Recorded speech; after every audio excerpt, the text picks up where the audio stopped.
Clone Force 99. This is Wrecker, Hunter, Echo, Tech, and Crosshair. Obviously, we are different. We're all you're getting. Ha! We're all you need. They call themselves the Bad Batch.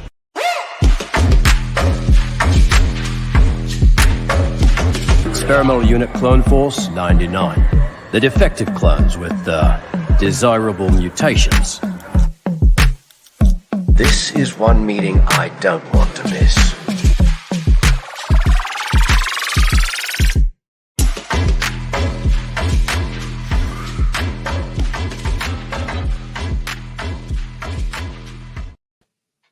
Hello, everybody, and welcome to another edition of the Dad Batch Podcast, episode 105. Man, you know, every week that 30-second countdown music is like, I love it. It's like the standard music from StreamYard, but I'm always like bobbing my head to it. So. I've seen that on other podcasts, and it's funny because I have like a little bit of a Pavlovian response when I hear it.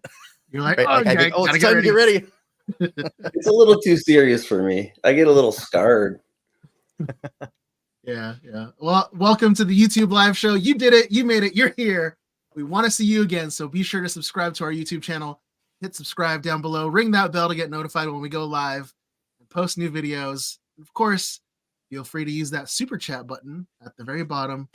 We'll read your comments live on the show. My name is Stevie Kicks, and I am one of your three hosts today. We're a little light, but it's all right. With us, as always, the other Dad Batchers, your space daddies. First up, you can smell the Frito pie from here. Raimi Shanaday. How are you, bud? I'm good.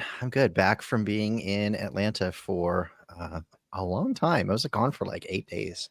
Yeah. Yeah. So I work for a company who's based in Atlanta. So I was out there for work for the week leading up to Dragon Con, and then stayed through the long weekend. So right on, man. It's good to have you back. I totally botched your segment last week. No, I listened. You did really good. I even crossed it out in the title of our pod. I saw that. But Rick, HoloNet rumors or something or whatever. Yeah. I saw that. That was cool. And with us today, as always, you know him as the Left Coast Defender. We know him as Luke Yates. What's up, Dadpool? Hey. How you doing, man? What's up, my dudes? How was your week? Good. It was good. My kiddos went back to school this week, so excitement in the house abound. It's funny though, they wake up as early as they can every day through the summer, and just you know how it is. Both of you know that. As soon as the first day of school hits, you have to pull them out of bed. Like, what? This isn't fair. Why can't you sleep in on every weekend and every summer day? But they spring awake at the break of morning. 6 a.m. They wake up on a summer Saturday. Dude. And then all of a sudden, they just need to sleep in. That's right. It's all good though.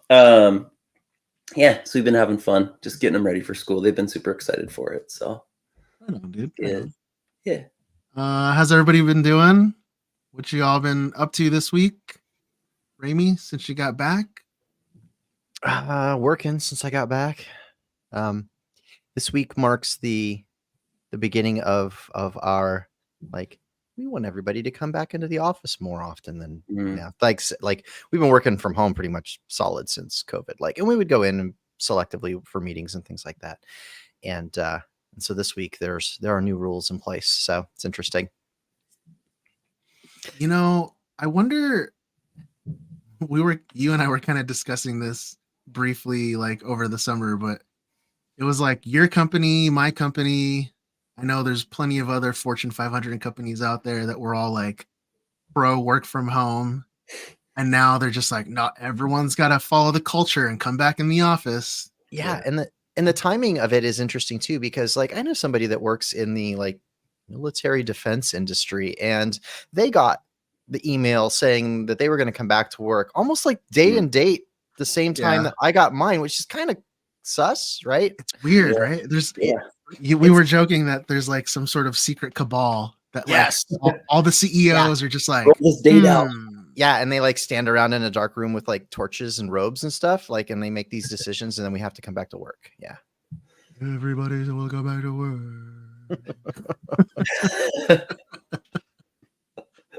Oh man. Yeah, speaking of cabal, so my wife and I have been speaking of cabal, So, no, my wife and I started we started watching True Blood. Like we are rewatching True Blood. It was like it was such a good show. I never watched it the first time around. It came out Has in 2008. Nice though, doesn't it? It's got some spiciness. Yeah, it's definitely for TVMA only. Yeah. Because it's back when HBO was like you had to subscribe to it on cable. Oh, were they the original service that offered True Blood? Yeah. I can't remember. Yeah. That's the thing too, is it came out in 2008 before streaming. Right.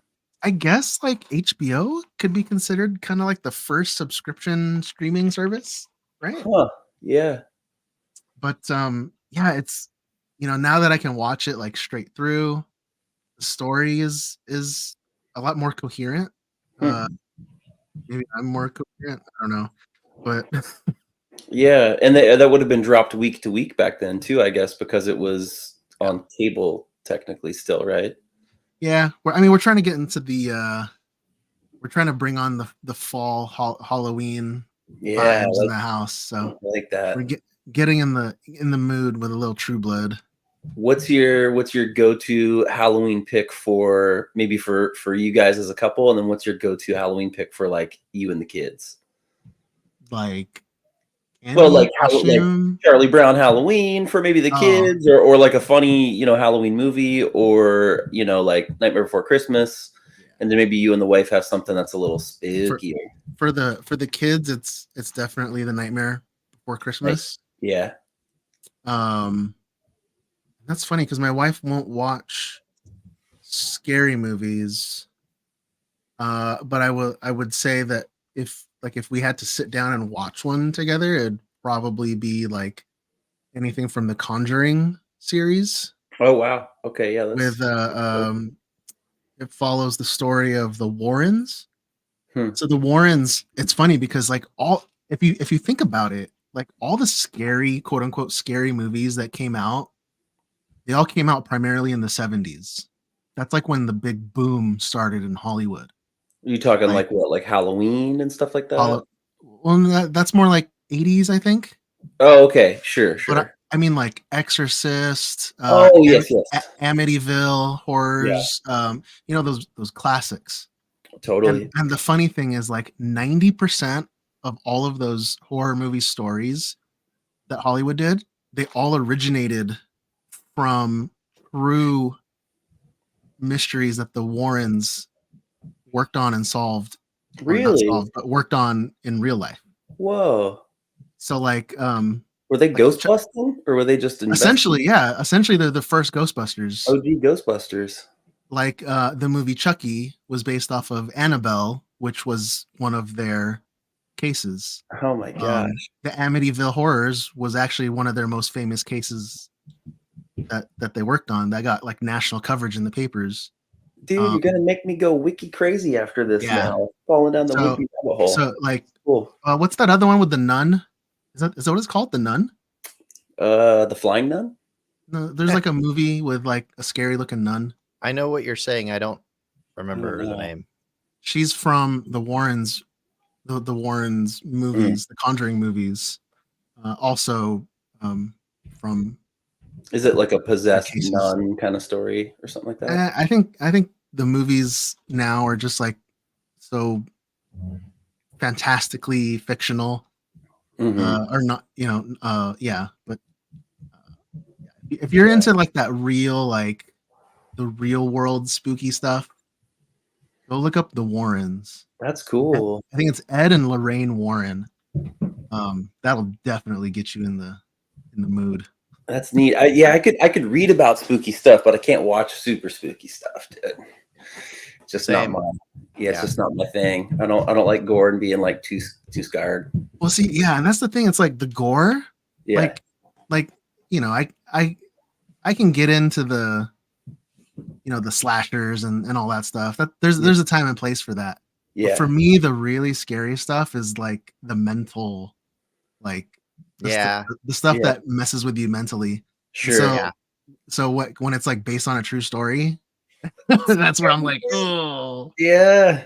Yeah. I remember seeing God, I don't remember exactly what age I was, but it was either right during or after high school. We saw the Blair Witch Project in the theater when it hit that first week, and this was early internet. There wasn't like social media to like dispel the rumors that it was real, and the marketing team like released like a real fake article, and everybody was like, oh my god, this is like found footage of this. And my friends and I, like, we worked up at the snowboard camps, like the resort on Mount Hood in the summertime, and two of us that saw it, we must have been 17, 18. This was like right after high school. That summer, like, we basically half camped while we worked up at the resort and did the snowboard camp stuff. And we, you know, as young go-hards, we're just like, we're just going to camp all summer long for the month and a half that we're up there. The two of us that saw Blair Witch Project would not go into the woods and set our tents up. We ended up sleeping in the back of our friend's escort wagon most of the session that we were up there. And he didn't see it. Our buddy that had the vehicle did not see the movie. And he was like, you guys are so lame. I'm camping in this tent by myself. And we were like, no, man. Baby hands wrapping on those tent walls. No way.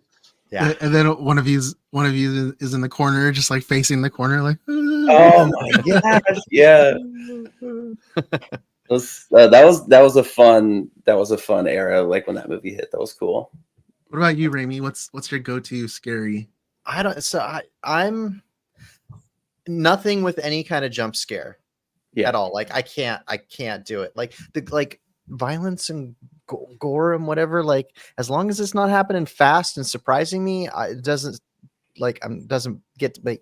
You're right, the kind of psychological thriller side of thing, like if it's like realistic or it's just particularly disturbed, then that's just not necessary in my book. But I don't know, I'm not huge on scary movies. Like I don't have like a Halloween, like I don't start watching particular movies during Halloween.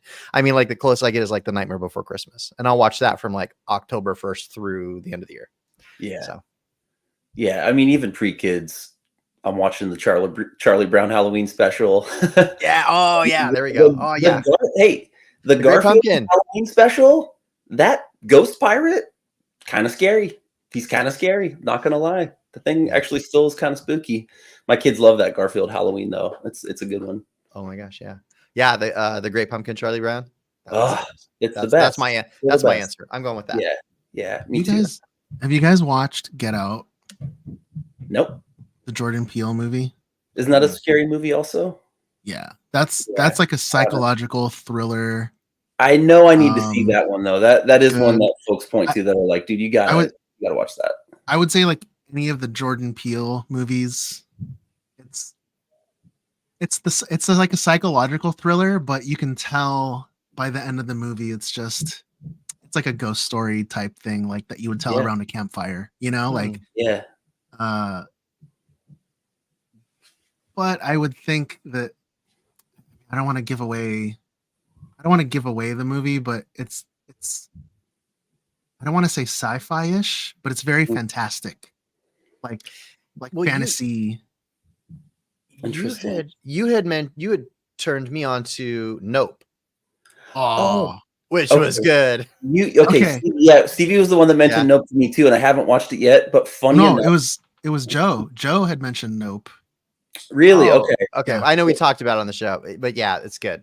Somebody put it into my head, and I literally just the other day like read one of those BuzzFeed articles that's like top 10 weirdest sci-fi monster kind of things, and the number one. And I never do this, and I had to go look up the scene on YouTube, even though it said it was a scary movie and it was Nope. I was like, oh, I think that's the one the Dad Batch boys were talking about. The alien at the end of that, or the weird being at the end of that movie, is so strange. Like it's such a cool visual. If that's what that movie is, I think I could handle. That spooky movie. Yeah, it's kind of like what was that movie that James Cameron came out with? It was the 80s or 90s. Well, there's a few. It was about the like under the ocean. The Abyss. Abyss? Yeah. Just like how there was like, those creatures like all the Abyss is amazing. Yeah, it's a very similar like thought, right? Like aliens can be something other than what we've got a preconceived notion of. Yeah. Especially from like pop culture or whatever. But it almost had a Neon Genesis Evangelion kind of vibe to it. It was a very, very unique design. I really liked it. It's got my interest. You know what? We should do something because it's only September. We've got the whole month of September and the whole month of October. We should get like the top 10 scary movies for the Dad Batch. Yeah. We should get the listeners to like send them in so that we can like review it or something. Yeah, that would be cool. I've got a list of some spooky October Marvel minute stuff coming up. I can't wait to do. Okay, so let's do this. If you're listening to the show right now, email us one because we don't want to get flooded with it. Email us your scary movie top pick, and email that to news@dadbatch.com. And we'll put something together with it. It'll be cool. But yeah, maybe we'll do like Hunter's hard drive on those or something. Yeah, we gotta do something with it because we've got 2 months to Haunter's hard drive. Haunter's. There it is. There you go. I can hear the new bumper audio now. John's yelling at his radio right now. Yeah. Go.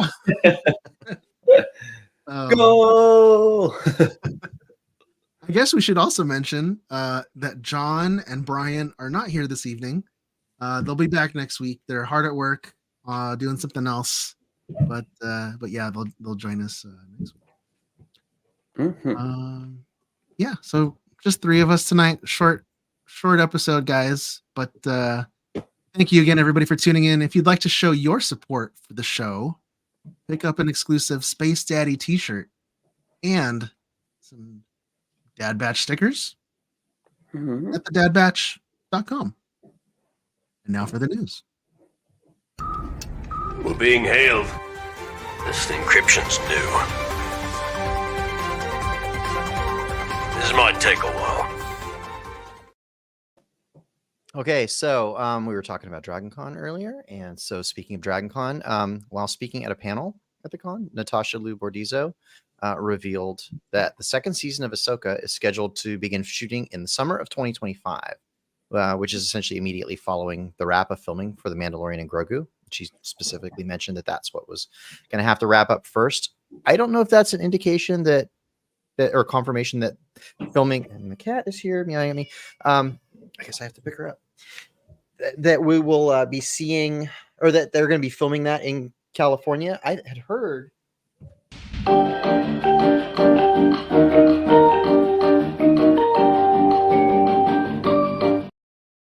Sorry.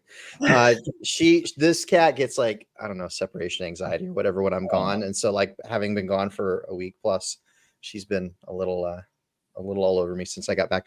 So I'm reading this the way that she worded this to imply that it's confirmation that they're planning on filming Ahsoka season 2 in California at Manhattan Beach Studios, which is interesting because I had heard that they were going to be shuffling things around and moving some of the productions over to Pinewood in the UK. And this was actually one of them, but that doesn't make sense. So I'm guessing that this means that we're going to see the show on screens around the second half of 26. So depending on how much post-production and CGI they need to do after they're done filming. So we'll see how that plays out. So we don't have a Star Wars show. Okay, wait, no, we do. We have Skeleton Crew. Yep. For the end of 24. but we don't have anything for the first half of 25, right? Maybe they'll If- drop if- some Jedi Tales, Correct. the Empire stuff. Right. There does seem to be a little bit of a hole in the schedule. Yeah. Unless there's another animated thing that we don't know about. Yeah. Because they kind of dropped, what was it? Tales of the Empire. Yeah. That was just kind of Yeah. dropped. Mhm. That was a bit of a Came from surprise nowhere. to us. Yeah. So, I like when they surprise us. yep, they can do that all they want. All right. Next Or- up. Or, Yeah. sorry. Or I was going to say maybe from May, because May of 25. Oh no, April of 25 is Celebration. Yeah. And that's when they're going to announce Acolyte season 2 is dropping, and they've already filmed it. That's also a surprise. Yeah. That would be, Would be a big especially surprise. considering other news that we've heard. So, Oh, show. next up. Later this fall, the LA Philharmonic is going to be presenting Star Wars in concert. I'm pretty sure Steph's dropping the link in the chat right now. Or you can go out to the LA Philharmonic website. So running from Thursday, November 21st through Sunday, November 24th, which is like the weekend before Thanksgiving. The 4-day special event will be featuring music from all 9 films of the Skywalker saga. Anthony Daniels will be on site to be the host of the event, and the orchestra is going to be conducted by Sarah Hicks, and this is at the Walt Disney Concert Hall. So, Cool. next up, shout out to our friends over at Industrial Light and Magic who just launched their own podcast titled Lighter Darker, the ILM podcast. So the podcast focuses on the creative process of filmmaking and the art of visual storytelling. Hosted by ILM Chief Creative Officer Rob Brito and ILM Compositing Supervisor Todd Vaziri. They're going to be sharing behind the scenes stories that showcase the different crafts and that you go into play to create films, TV shows, and any kind of like special venue in-person projects. So the synopsis says, whether you're a seasoned professional, an aspiring filmmaker, or a fan of immersive experiences, Lighter Darker provides valuable insights, inspiration, and a deeper appreciation for the arts behind the projects we undertake at ILM in visual effects, animation, and immersive entertainment. We have a terrific lineup of special guest filmmakers who join the team for upcoming episodes to discuss the creative process of filmmaking and the art of visual storytelling. So the premiere episode dropped yesterday as we record this on Tuesday, September 3rd. So go use your podcast app of choice or on YouTube and go check it out. Nice. Jeez, who do these guys think they are? Just anybody can make a podcast these days. Huh? I know. You just got it's sitting at home in your mom's basement and just with a microphone and headphone and camera, and you're good to go. What is that noise? Oh, you know what? Does it sound like 2 kids running around over my head? Because that's probably exactly what it is. They're eating dinner right now. That would be it. Yeah. Yeah. That's funny. Yeah. It's thunder and lightning. I'm used to it, but yeah, that Is that what you call your kids? Thunder and lightning? yeah. You call me Odin. Yeah. They do like Thor, so yeah, we're on to something there. It's good. There you go. Cool. So Star Wars Outlaws is out now, and already we have industry analyst reports citing that the game has actually fallen way short of sales expectations. Oh, wow. So Daniel Kervin, who's an analyst at JP Morgan, sent out a note to his clients on Monday of this week stating Star Wars Outlaws has struggled to meet our sales expectations despite positive critical reviews.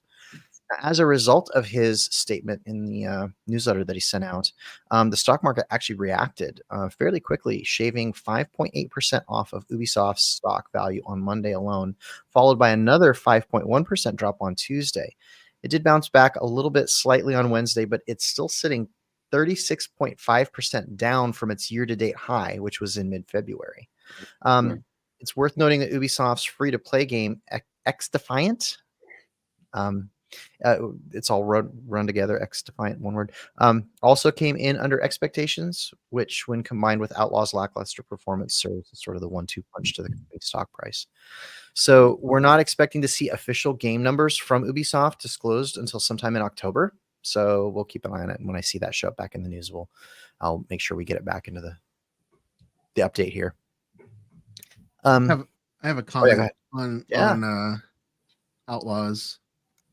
I haven't played it yet. I have it, but I haven't loaded it up yet.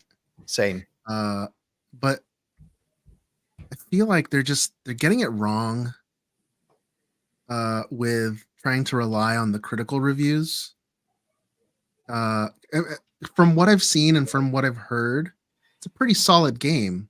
And for the Star Wars diehards out there, especially if if you are into like the world of Star Wars, like with the underworld and Jabba and the crime world and all that kind of stuff, it's a very rich game. But I think they really shot themselves in the foot trying to push out $130 video game. Yeah. They didn't do a good job, really. I don't know. These add-ons make it too much. Yeah, like you said, $130 if you want to get the season pass thing or whatever that gets you all that extra content, and it's not even out yet. Right. But they take your money today. So And I mean, I just got the base game, which was $70 still, and and see and if I from, love it. We'll see. And from what I heard, for the people that did purchase like the premium version that got the 3 days extra ahead of anyone else, those 3 days it was all glitched and you couldn't even like anything that happened within those 3 days, you've got to restart now and erase all your progress. And it's just like what, like that would infuriate me. Yeah, I I paid for that. They need to or if you had, like, I didn't, but I like you'd be saying like, I paid for this. What did I get? Nothing. Right. They should have just went like, imagine like just a $39.99, $49.99. Because I think the normal price for a game is like what, $59 or something. If they had just gone like $49.99, or whatever, like just and then offered the other stuff as just downloadable content. Like retail for the base game is $69, so $70. Mm-hmm. Yeah, which I'll is wait for it. like $20 too much for one. Yeah, unfortunately, it's having it been out now for a week with the mixed reviews that I've heard on it. Not for storyline, but just for it's not grabbing people right away. I should have just waited for it on clearance or on sale or something.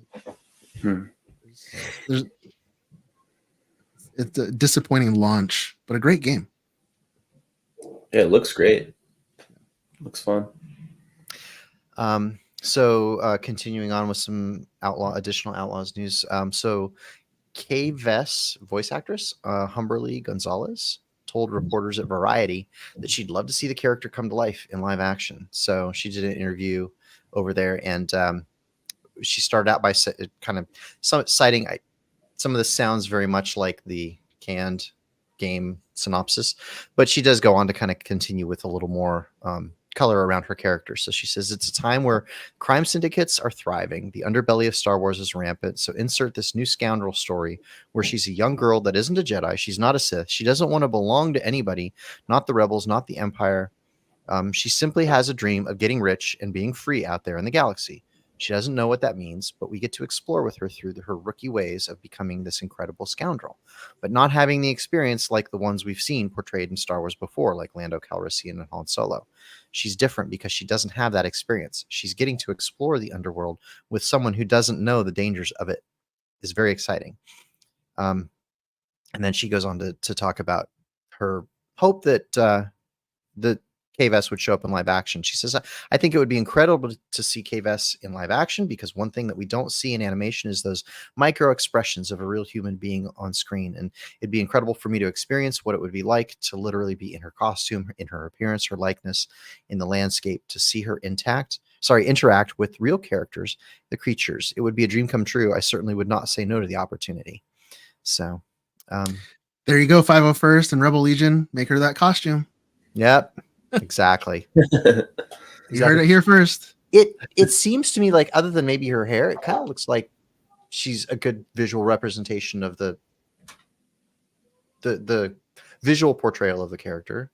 I don't know. I think if they were to do that, I think it makes sense to use her. So Cool. I got one thing left in the news, and this is really a rehash of something that got brought up last week. I think the timing of this was just a little like kind of last minute last week. So I know Steven talked about in his Wreckers Rumors, he mentioned the breaking news that Sigourney Weaver was going to be in the Mandalorian and Grogu film. So shortly after the news outlets started sharing the news, and right after the boys recorded the show last week, Sigourney Weaver herself confirmed the news. So in an interview with Deadline while present at the Venice Film Festival, where she was being awarded with a Lifetime Achievement Award, she mentioned that her involvement in the Favreau project. She says, "I'm playing a role in The Mandalorian and Grogu. I got to meet Grogu for the first time the other day. And really, I just covered this because I wanted to use the graphic that I put over my screen right now." So that is it for the news. That is an amazing graphic. For the audio listeners, it's a picture of Sigourney Weaver from Aliens and the Alien 3, actually. Alien 3. Yeah. And instead of the alien, it's Grogu right in her face. That's awesome, dude. Brilliant. That is it for the news. Thanks, Raimi.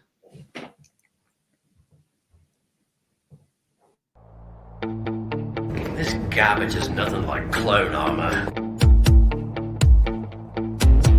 Looks a little tight on you, old man. Yeah, at least I know how to wear it.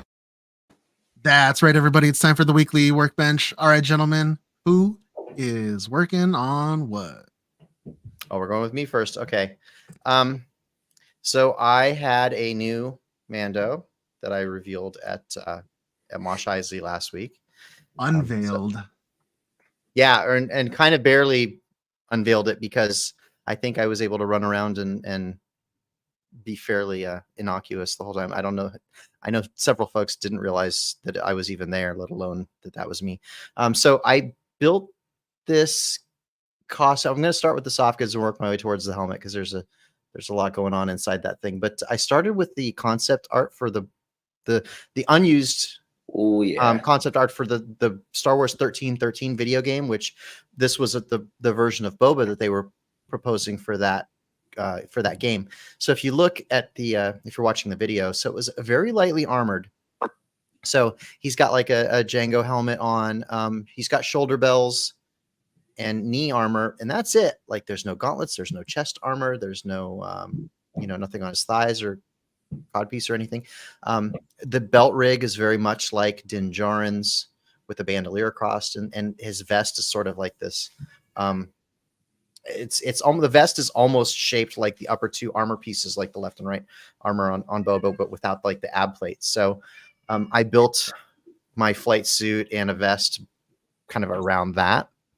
Nice. And then the helmet that I used though was different. So here's the cat again. Hi. The helmet that I used was the Marauder helmet sold by Enemy Props that they was based off of artwork that was unused for Mandalorian that was done by Brian Matthias.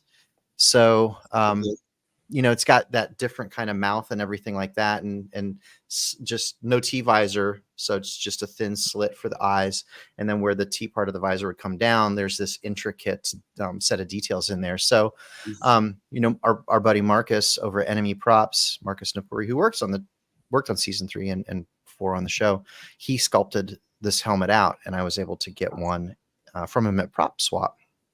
And I was looking at this thing and I thought, there's enough spots on this helmet where there's little recesses and bump outs and stuff. It's like they almost look like that's meant to be like lights or something. So I started tinkering around with what I would do if I wanted to put lights into the helmet, and went a little overboard.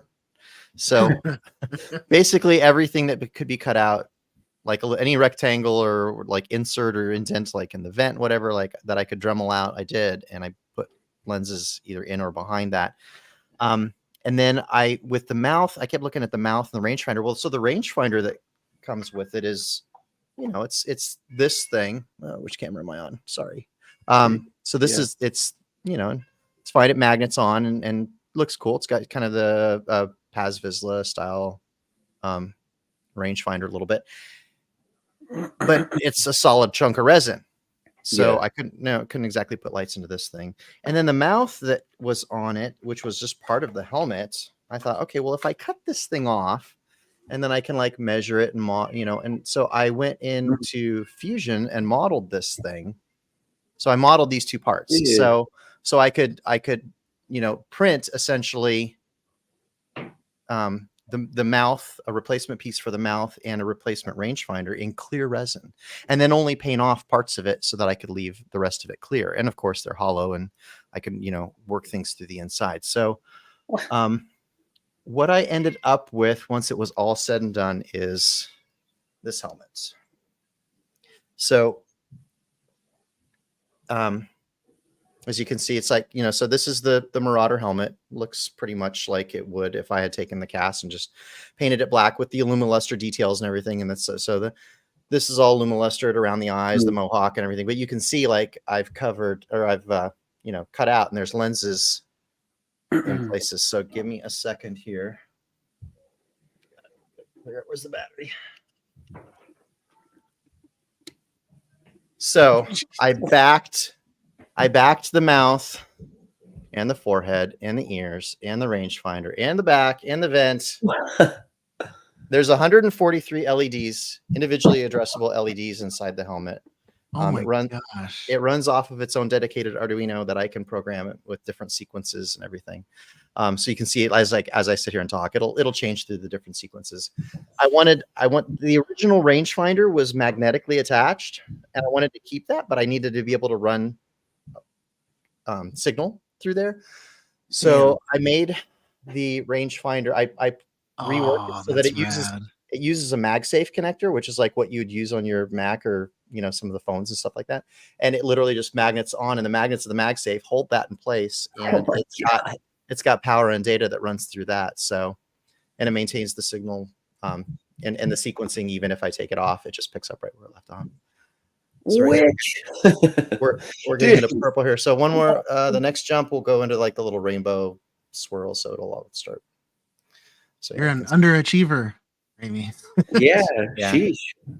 It was pretty bright at Mosh. I mean, it's blowing out the camera here at home, but at Mosh it was pretty bright. Like everybody had lightsabers, and then you could still see like this thing. And so at Mosh it was running at 20% brightness. So right now I've got it cranked all the way up to 100%. It's like you can see it's like lighting up my face even. Yeah, it's like Din Djarin made a baby with a light bright, and then that came out. Like, oh my gosh. Yeah, man. Or Daft Punk or whatever, or Tron. My man said light bright.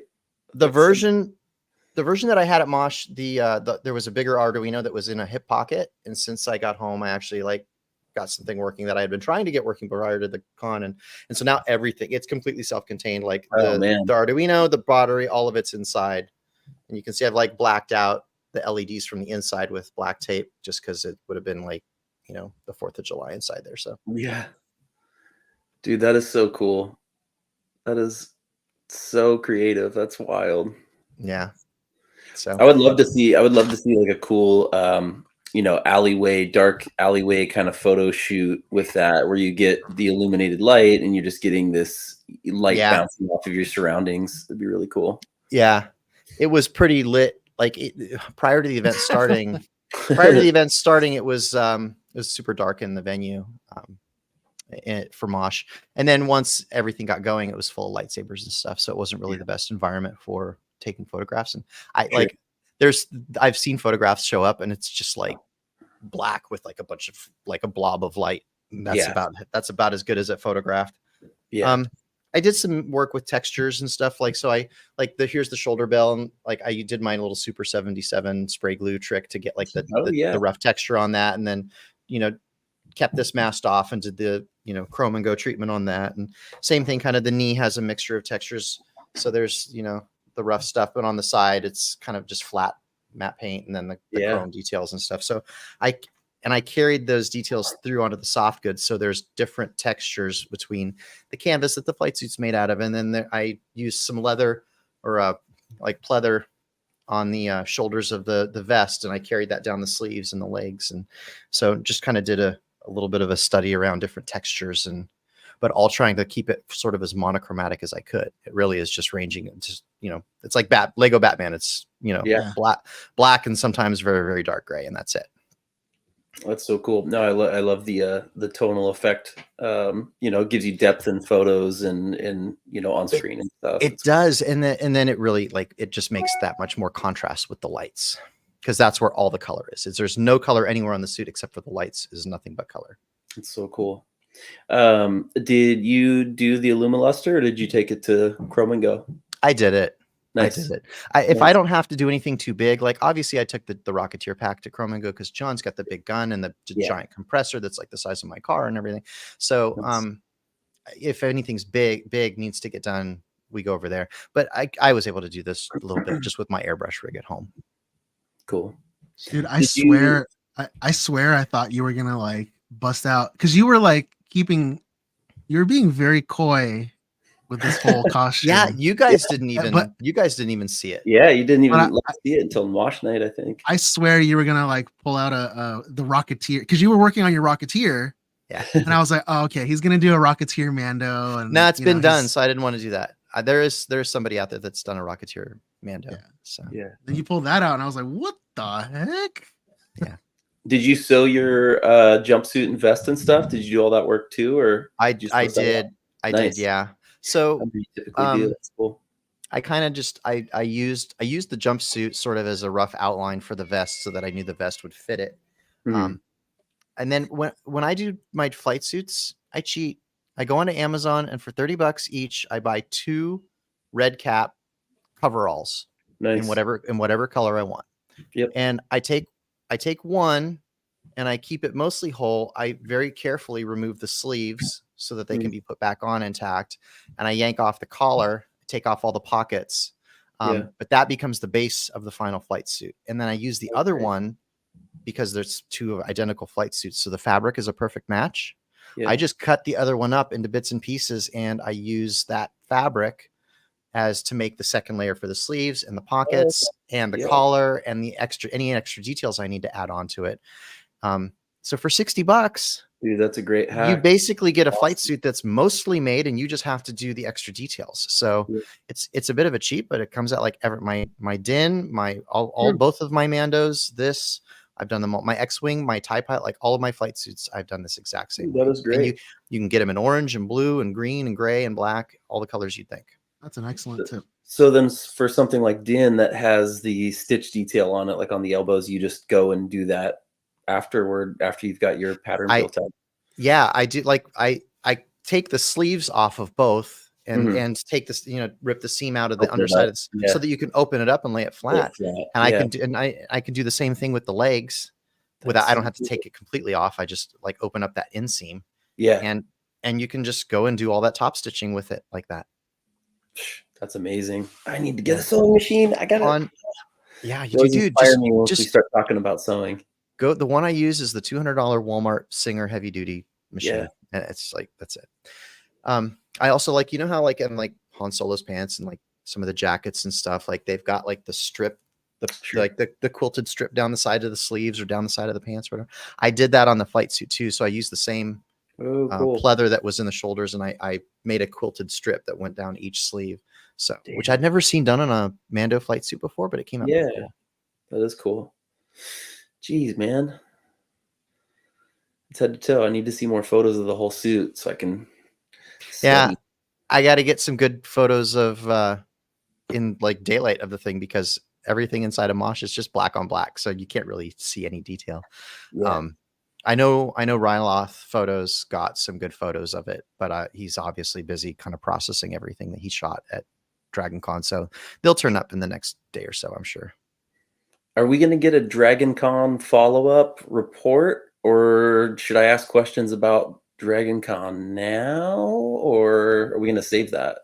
You can ask. I just want to hear about the trip a little bit. Like, did you go all days, or did you wear the Mando like at Dragon Con any one of the days, or? I did not. I only had the Mando on at Mosh. I opted to not wear it to the con. Nice.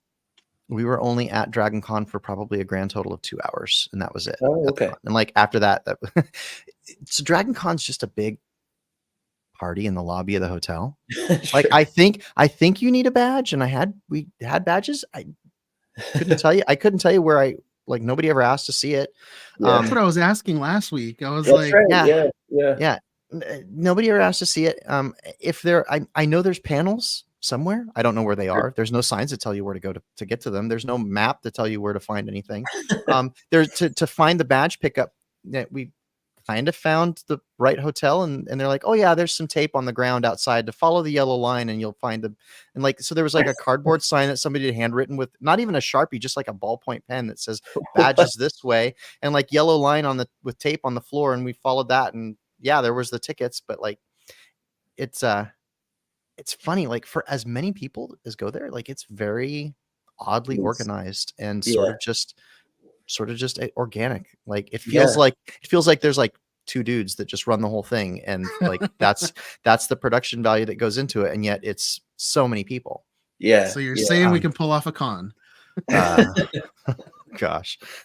But yeah, so got there, walked around a little bit, and it was crowded and it was hot, and you were already there. I was hungry for barbecue, so we walked around a little bit. And walked down to like where the vendor section, like, so the vendor, like the con is like in these hotels, but like the vendor booths are in another building that's like half a mile down the road, and got down there, and like the line wrapped around like half of the building, like down two sides of the building, and it wasn't moving very quickly, if at all. So didn't even go. Just turned around. We're like, well, let's go get dinner. Yeah. Let's go to Fox Bros. Yeah. Nice. And then the rest of the time, on Saturday, went to the, oh my gosh, Mr. Ravensworth's got a black eye. Oh my gosh. Mrs. Ravensworth. What? On the YouTube chat. I wasn't prepared for DC parties, Dragon Con parties. I left Atlanta with a black eye, no phone, and a police report. Oh my god! I hope you're okay. Good. Well, Lord. hopefully the other guy left with stitches or something. We're gonna have to hear that story one day soon. Jeez. Whoa. Dragon Con. Wow. Did the Atlanta or the Georgia Aquarium on Saturday? Oh, which there was actually a Dragon Con party in the aquarium that night. And I saw a lot of our friends were at that and saw photos coming out of that, which looked cool. Nice. But during the day went to the aquarium, and then on Sunday and Monday drove out of state to see some friends. So cool. So that was. I hear that aquarium is just insane. It's impressive. There's a lot there. I mean, there's like you go through like the tunnel, and it's all glass, and like the glass is like 2 feet thick or something crazy like that, and there's like whale sharks swimming around, and giant like 30-foot wide manta rays and stuff, like all swimming like right over this glass tube that you're walking down. It was wild. Oh, that's awesome. So nice. Yeah, that was neat. So it was more of a Atlanta trip than a Dragon Con trip, really. Yeah, because it just wasn't and it wasn't the same. I think if saw a lot of friends there, a lot of people that we know. Wasn't quite the same without kind of more of our core crew together, like so you can feed off each other's energy and stuff like that. Last year was fun with Brian and John, and we're like, all right, let's walk over to the Hilton and get some Michelob Ultras again for $6 each, and like like that was our routine. It was a little bit different of a vibe this year. You said a similar thing when you did ECC on by yourself. Yeah. Well, it was fun hanging out with Luke and Kate, but they were really kind of the ones that I knew the most up there, and otherwise it was just sort of me wandering around. So I can't do a con, man. Like, I would need at least 2 or 3 like close core group friends to properly do a con. Yeah. Even when you and I walk into a con just by ourselves, Stevie, somehow we managed to like pick up additional people along the way, and it was a bigger crowd. We pick up some strays along the way. You need a couple buddies to roll to a con with, typically for the hype, I guess. Get excited, but that's cool, man. It's cool to go explore, and you were already there for work too, so it's like, why not? Why not extend the trip and go check it out? It's cool. Luke, Oh, what's on man. your workbench? I got to go after the insane. After that, I you think I literally- was gonna go after that? I'm not gonna go after. no, well, okay. It's probably going to be funnier because I have like the most laughable thing that I've actually been working on this week. So, I've been working on cleaning this old Spider-Man bank that my kids and I found at an antique mall, and they're super excited about Spider-Man right now because they've been watching Spidey and His Amazing Friends. This thing is from 1978. I see a hole in the bottom. You sure? Yeah, It's not a popcorn bucket? that's where the money comes out. So I got to get a little 3D printed pluggy or go find a little cork or something to put in it. But I like, do look at the sun bleached price tag. I've been cleaning this thing like crazy to get it looking dope for the kids. They were hyped on it. We were like at one of those vintage malls that has like a bunch of different vendor booths and old Hot Wheels and weirdo dad jackets that I don't need. But I'm like, should I buy an old Miami Dolphin starter jacket right now? Am I doing this? But I didn't. I bought like a $3 Spider-Man bank. I'm cleaning it up. So it's all I'm learning. curious. What's your restore process for something like that? I've just been using a Citra Shine. Like it's like something I got from Home Depot. I use it for, I also collect, well, I guess they're on both sides of me, like vintage snowboards. Vintage for snowboards being kind of my wheelhouse of like early 90s to mid 90s.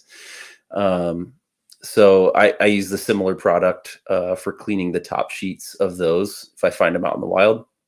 Cleaning off old stickers and residue and stuff like that.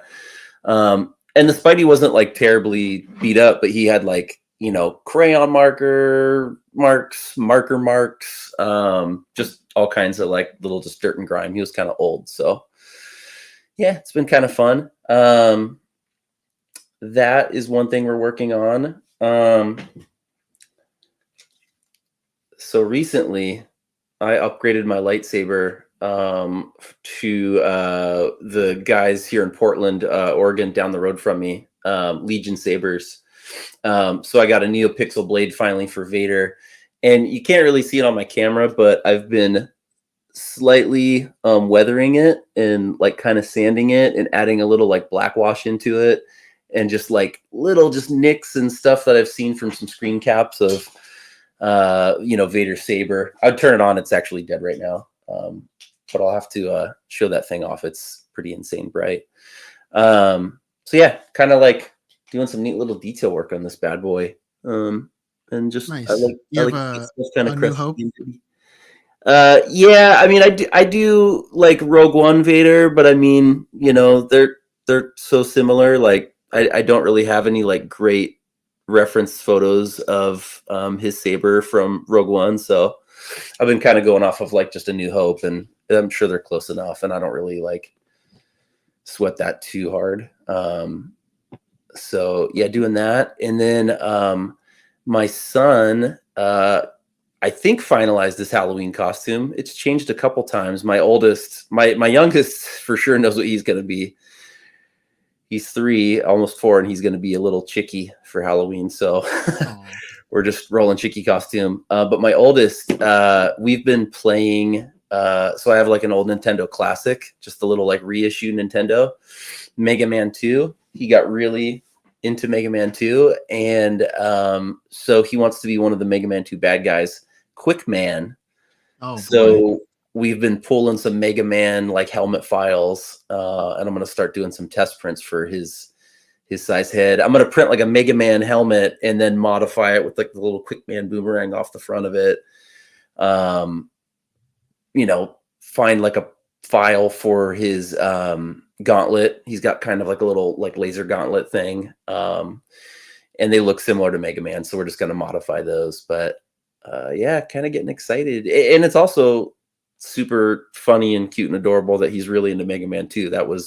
Mega Man was my jam as a little kid, so it's really neat to see him like get into Mega Man. Now you got to get those Mega Man boots. Is it Mischief that made them? Oh yeah, yeah.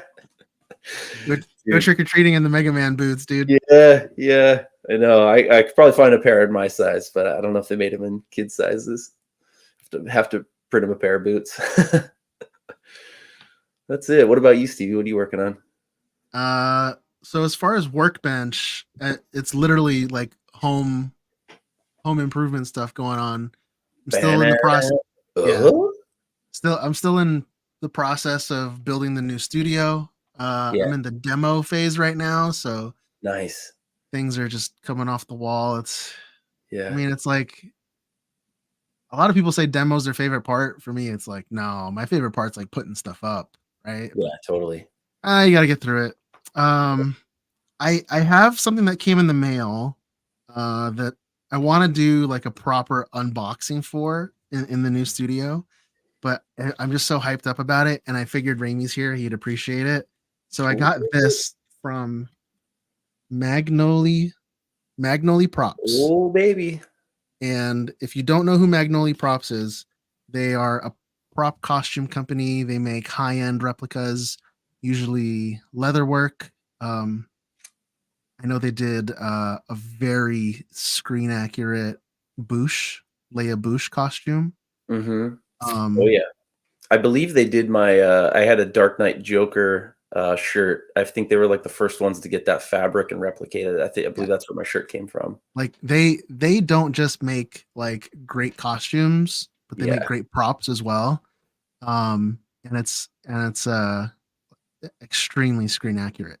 Dude. Now, for this piece that I have here, it was never really featured on screen except for very quickly in a video game. But check this out, Ramey. Look at the bottom of the box. Oh my gosh. Ray's Occult Books. Okay. Busters? Tobin's Spirit Guide. Oh my gosh. But this thing probably weighs about maybe, I'd say 6 pounds. Okay.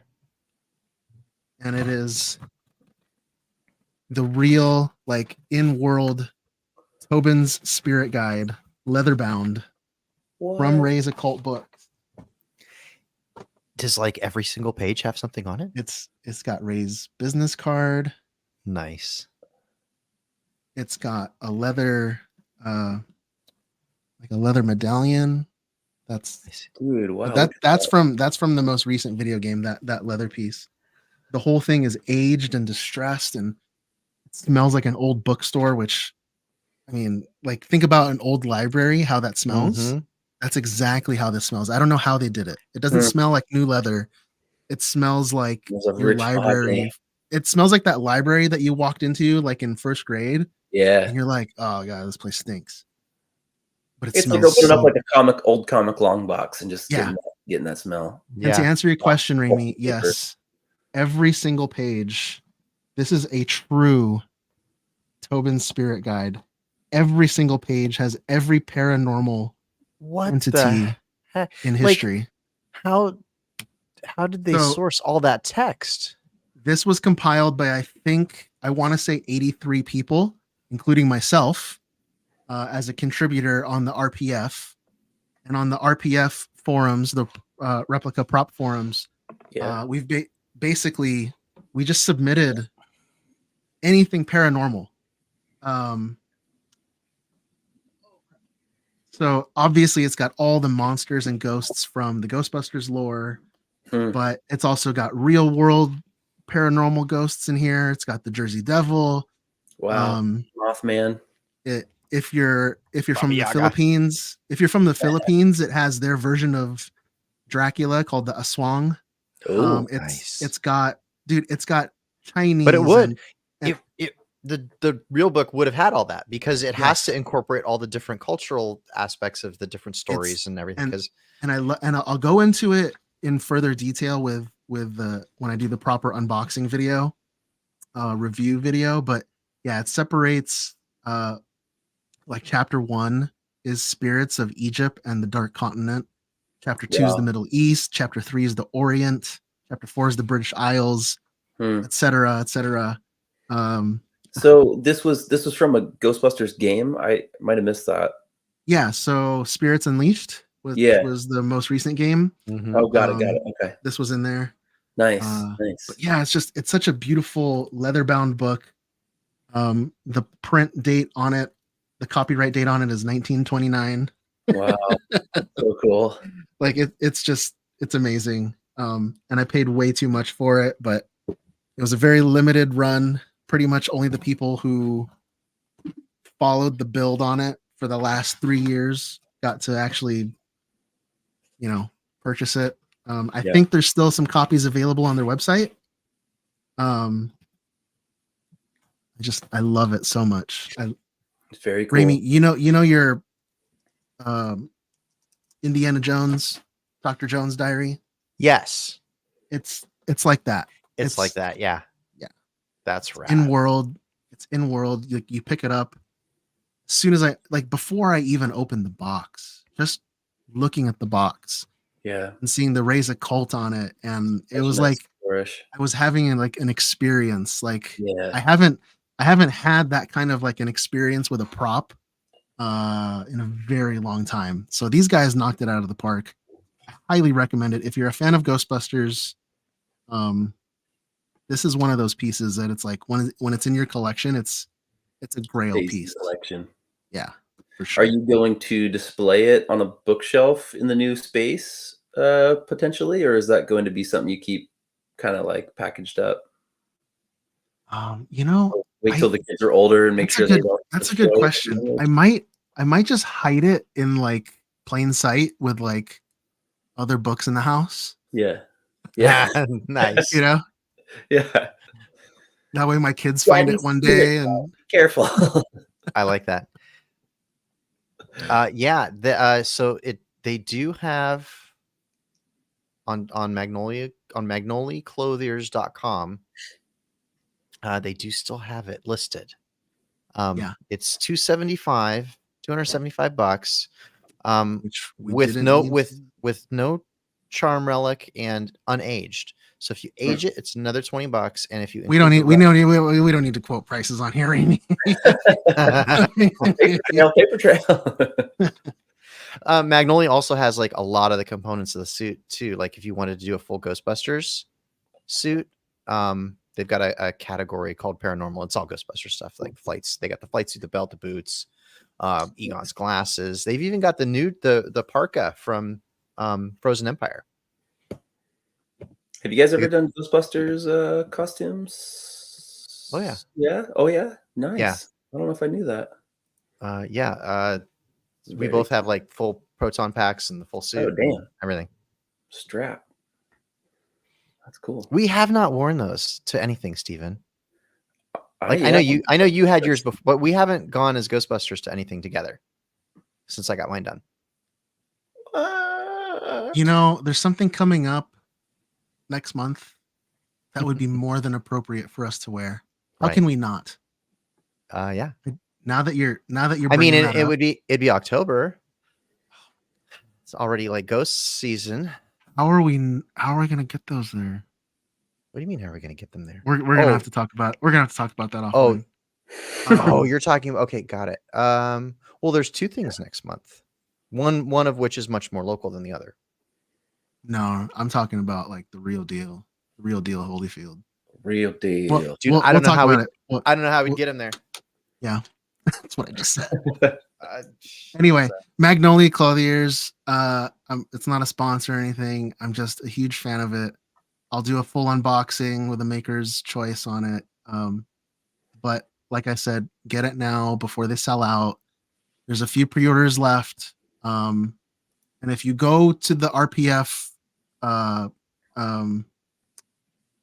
the forum thread for it, you can see I think there's 38 pages of just history on the the community that put this book together. And it's a very difficult project for Magnolia to put together, so that's why it's so limited.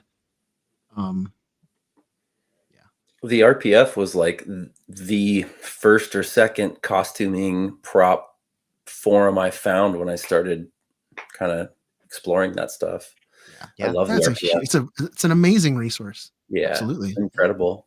In all genres of the stuff we like that you see at conventions. Not just comic, not just movie. It's everything. There was a Christmas. There was a Christmas maybe about 10 or 12 years ago I was unemployed and I was broke as a joke. And I was like, crap, what am I going to get my girlfriend, who's now my wife? What am I going to get her for Christmas? Like, I've always set the bar so high for these Christmas gifts and all this stuff. So I actually, she's a huge Harry Potter fan. So what I did for like 3 months was I just went on the RPF and they had all the resources on there for Harry Potter ephemera, like real, like in-world ephemera, like candy boxes and the labels for the butterbeer bottles and potions and all this stuff. And I just, for 3 months, I just was like printing and making and crafting all these like in-world Harry Potter stuff. And then I gave that to her for Christmas. I made her like an in-world potion set, like that, Dude, as if it was hers going to school with her name on it and all this stuff. Nice. And yeah, dude. like to this day, it's like she still holds it close, So Yeah, that's like a benchmark. That's cool. Yeah. But yeah, if it wasn't for the RPF, man, wouldn't have happened. That's so neat. Wow. All right, and that's it for my workbench. Good stuff.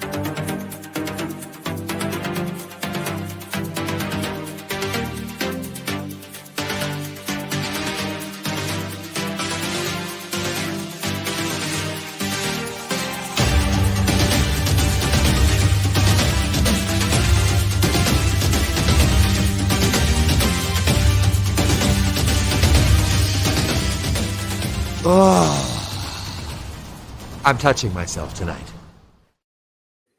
Oh, I'm going to sleep early tonight. It's a tight news week this week. I was sick this last week. My kids went back to school. Wife and I were busy just running around left and right. And there wasn't a ton of Marvel news, so we'll keep it moving pretty tight. Actually, most of the stuff I have is comics, a little toy action, and then a little dip onto something kind of neat that we saw in the chat earlier this week. What do we got? What do we got first? Where are my slides? Whoop. New comics for this week. We have Wolverine #1. It's a new regular series that's coming out. It's going to be a regular monthly title. Last 2 weeks ago, we talked about a mini series, Wolverine. A lot of Wolverine comics going on. As if there aren't 15 Wolverine titles, then you know something is wrong in the world. So this is a new ongoing, but it kicks off the first recognition of the 50-year celebration of Wolverine in Marvel Comics, which is pretty cool. So 50, has it really been 50 years? 5-0. 5-0. Yeah. Wow. Going back to Hulk 181. So that's what they start the clock at. And it's written by current Daredevil writer Saladin Ahmed, and that new Daredevil series that he's been doing the last year and a half or two has been really good. So this should be pretty cool. 1974. Yeah, you're right. Jeez, man. Isn't that wild? 50 years. Old Man Logan. Not just a clever name. Exceptional X-Men #1. A new #1 also this week. This is a Kitty Pryde, Kate Pryde led X-Men team, and it's done by Eve Ewing, who her husband Al Ewing works at Marvel as well as a writer, and then Carmen Carnero, who is a super. Why, hello there. What's up, nerds? Let's look at this guy. Steamrolling my bit, dog. I didn't use curse words, Steven. Why are you so mad? What? No, I'm not mad. You're interrupting him in his minute of flow. You may Flow. proceed. You may proceed. Yeah. Then we have Moon Knight Annual #1. This is the other #1 we have for the new week. So this is part of an ongoing storyline about the Infinity Watch, which is some post-Infinity Wars kind of stuff they have been doing in the comics. This also is a small tie-in to the larger 2025 Doctor Doom, One World Under Doom storyline that's coming, which will then ultimately segue into all things Doom, talking MCU, talking toys, talking comics, all of it under Doom. So this is Man, a I got some Doom news when you're done. Let me hear that Doom news. You want to do it right now? Well, I was just remember how I was every week I've been talking about Fortnite. Oh yeah. Okay, well, in Fortnite, there was this whole thing where it's like the storyline is that Doom's trying to resurrect his mother because his mother's soul is trapped by Mephisto, right? Okay. Yep. Mephisto, remember I was telling you guys that Disney's using Fortnite to introduce characters and all kinds of things? Yeah. Agatha, the new show Agatha, they've been teasing that in episode 3 of this new season of this new show, they're going to be introducing a new character that people have been wanting since season 1 of WandaVision. Dude, you are pouring some Marvel tea right now, and it is delicious. So it's like Is it green? all of a sudden, all this Doom news, and then Mephisto. Whew. I'm just like, oh, like I'm ready for it, man. Like Gimme. they're introducing Mephisto to kids. I love it. That's wild. That is wild. Just hey kids, here's Beelzebub. That's so cool. Marvel Legends 2-pack pre-sale goes on tomorrow, September 5th. Your favorite toy retailer or Hasbro.com. The Inhumans 2-pack. Crystal. Rudy? Lockjaw. Who's that? Is that Joe's dog, Rudy? No, that's the dog from the Sandlot that stole the baseball, dude. Come on. And that's Pyro from X-Men.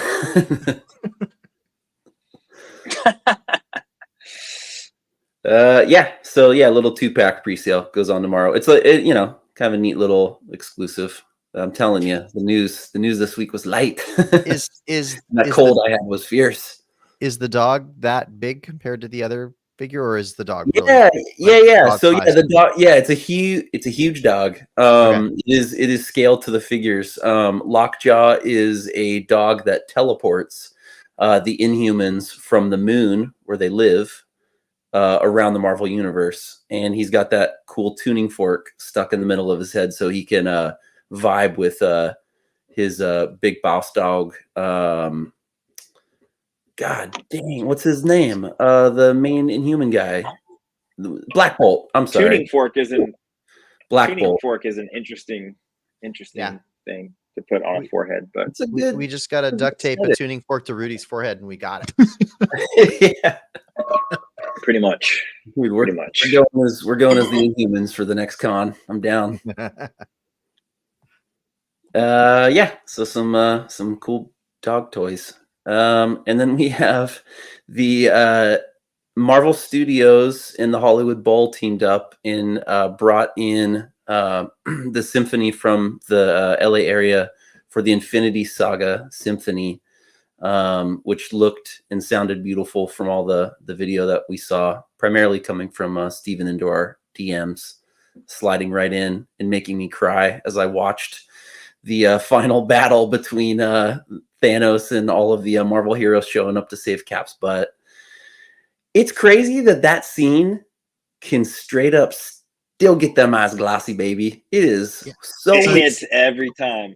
It's the scene when Thor is just getting beat down by Thanos, dude. And then you see the hammer. You see Mjolnir start to just like to twitch and quiver, and you think, like he's finally worthy again. He's gonna be calling back the hammer, right? And it just goes past him, goes past Thanos, and then it goes into Captain America's hand. Oh my god. Best. But even beyond that scene, it's the scene where he does get beat down and all hope is lost, and then you start to hear like Anthony Mackie like talking on the mic through the earpiece, and that video that you sent of them playing that piece in front of this audience live, and you saw the Marvel Sparkle Circle like do its magic. So they had this giant LED screen kind of stretched across that arch there. Sparkle Circle opens up, and you start hearing that. that symphony piece is like unreal, man. It's like chills, just feel good chills. It's like Christmas morning happening on every like Christmas movie ever, like when the crescendo of the good part happens, mixed with epic superhero battle about to go down. So Combined with that line on your left, yeah, Mhm. which is a throwback. We know this to Captain America years prior. just woven right in. Be still my beating heart. I get that reference. You Was do? what Luke? Do you know if Alan Silvestri was there that evening, or was it? He wasn't. I didn't see that name in the article. That's I would recognize his name. I didn't like write down the composer. This was a tight week Or was for. it just was it the LA Philharmonic or? Yeah, it was the LA Philharmonic, and then there was yeah, I don't even want to try to guess the name or recapture the name of my brain, but it wasn't Alan Silvestri though. But yeah, I mean, just it looks so cool. We got to try to like. I'm flying down next time so you guys can watch me cry in person watching the symphony. I'm telling you, man, these movies that do concerts, and like I did the Batman concert at the beginning of the year. Yeah, Batman '89 in concert. I mean, we've all seen Star Wars in concert. It's Yeah. just, man, it's like so good. yeah. I watched Endgame with Luke for his first time. Mm-hmm. That's right. Had you already seen it? Like once before? Yeah, I had already. You had already seen seen it it? with the girls. But Yeah. we saw it on that work trip. Yeah, that's I held right. your hand. That Yep. was your emotional support being. Oh man, that was a beautiful flick to get through. Glad to have my boy next to me. That was good stuff. Good I stuff. love that movie. I will rewatch that over and over again. Dude, assemble all the tissues so I can cry into them.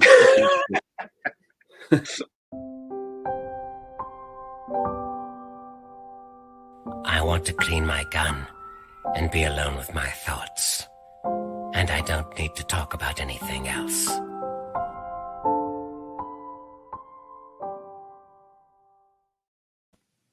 How you doing, Brian? I'm good. That was the most proper timing for this segment ever. I literally just popped in and you're like straight to it. Surprise! No production meeting, no pre-planning. Gotcha, just gotcha. How you doing? I'm good. Sorry, I've been working today. I've been driving across Florida all day. Seeing the Gators? Savannah, Georgia last night. No Gators yet. I didn't go looking either. So I did just go to an ice bar. That was kind of fun. Dude, I just saw was that like 18 photo degrees. you sent the boys. Had a fur jacket. Maybe I'll put it in the Pabu Life channel. I might do that. Put it up. It was 18 degrees. So how you going? What'd I miss? What's up with the ice bar? Like, what is it? Is it like a little zone carved out of ice, like off the extension of like another bar, or what the heck is it? It's a really whack bar with an ice bar inside of it. So it's basically a giant freezer, and they charge you a bunch of money to go in. I didn't pay. See, there we go. One of I my could walk into a employers giant freezer paid. right now. Dude, it honestly, they said it was 18 degrees. It didn't feel that cold, and they gave you like a big fur jacket and like gloves. And it was Nice. funny because the people I were with were taking their gloves off, and everything's ice. The bar's ice. There's like benches are ice, tables are ice, and the people I was with were taking their gloves off and like putting their hand on the ice and like holding it. And then you take your hand off and then leave a handprint, and then the bartender was like, "Please don't do that." Like, we got to come through. She's like, "I got to come through and like heat it up so it like melts the handprint." And then we were making all kinds of jokes of other things you could put on the ice and make an imprint on it. But Brian was putting his tongue on everything. yeah, Triple down. stack. Did you make the quintessential Arnold line from Batman Forever? I used to see you. I used to see you. I forgot that one. That was too busy taking a shot ski. So Please. if anyone knows what a shot ski is, But Yes, I do. yeah, That's what they call know shots in Shotsky Russia. is. Sadly. Yes, in Russia, Shotsky calls you. Yeah, that's it. So I'm here on work. I made it for the last 4 minutes to help you guys out here. You're Right on, welcome. man. You're always welcome on the show. You're always welcome to drop in. We were about to give Ramey's cat a mic, so What I miss? Oh, I missed that. I missed Ramey's cat on the mic. You missed Raimi's, conversations with catnip. you missed Raimi's costume, which like just Yeah. basically just blew everybody out of the water. Yeah, that's about it. Yeah, his What was it? The costume helmet? shorted out It's the Mando. podcast for a minute. Oh, did you blind everybody? Did you put a warning up? Flashing lights may, what is that before a show? Yes. It's stuck in my mind that it looks like Thanos flipping you off, but I'm stuck on that. When you look at the lights, it When really you looks said that, I see. Yeah, when you said that the other See it? day, like I Right see there. it. now. Yeah. It doesn't It's take away Tony from Stark. its majesty, Ramey. Don't let him take that away from you. But I Instead do of see the Tony Infinity Stark Gauntlet flipping you off. saying, I'm Iron Man, it's like, I am. So Brian, Yeah. you're on the road again for work. Yeah. Things are starting to slow down or speed up? Because isn't most of your road stuff like in the summer? After this week, it will Speed up. quiet down for like a week or two, but then once October hits, it's all over. So you're what, 3 weeks now post collegiate daughter? Yes, she was home last weekend. That was fun. Oh, That was super cool. She was home for the Labor Day weekend. So as soon as your gunshot started to heal and callus over, he just rips it open. Yep. It was honestly hard. I think her coming home and then leaving it was definitely rough. But it was good. She's got a lot of good things going on. So, and yes, Nate, Cross hunting season opens on Sunday, and I get back Saturday. Sunday. I turn into Hawkeye. Dude, But you better. Hawkeye never misses. Sometimes he missed. Hawkeye learned. He had to learn. There was a curve there. Well, I think that's going to do it for us today, guys. If you enjoyed listening, feed that algorithm and leave a 5-star review on your podcast app. Be sure to include that cake emoji. It makes John happy. You can follow Has me at layers. Stevie.kicks on Instagram, sometimes on X and Threads. Gentlemen, let the listeners know where they can find you. Ramey, thedadbatch.com. awesome. And Luke, Left Coast Avenger. and Brian. Oh, breaking stuff. Sipping ain't easy. Nice. Happy anniversary, Luke. Thank you, my friend. Thank you. 14 years? 14 years. There you go, man. Happily married. I was at Luke's wedding for the listeners. You saw me cut my cake with Boba Fett on top of it. I did.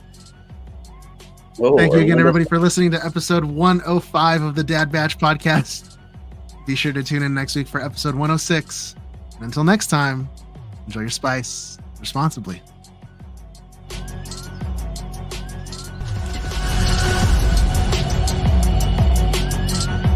Give us that smoke ring.